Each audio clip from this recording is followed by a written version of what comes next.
मिरजेमधून चोरीला गेलेले नवजात बालक 48 तासाच्या अथक प्रयत्नानंतर महात्मा गांधी चौकी पोलिसांना सापडले.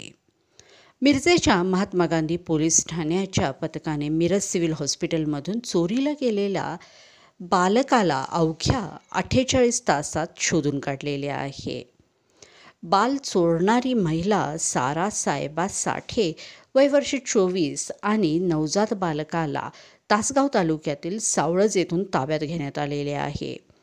सदर नवजात बालक हे सुखरूप आहे. महात्मा गांधी चौकी ठाण्याच्या पोलिसांची ही फार मोठी कामगिरी आहे.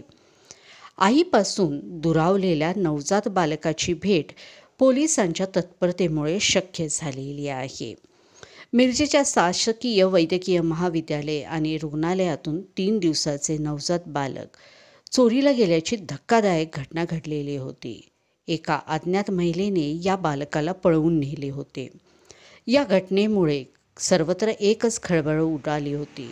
सोलापूर जिल्ह्यातील कविता समाधान आलदर ही महिला प्रसूतीसाठी मिरज शासकीय रुग्णालय येथे दाखल झाली होती.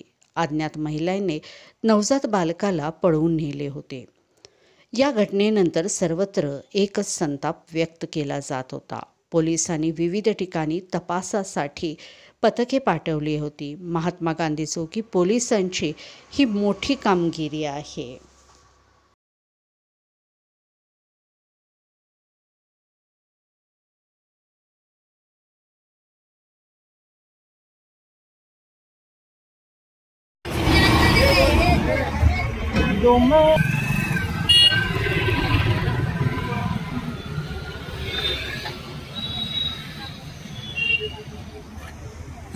एक 7 8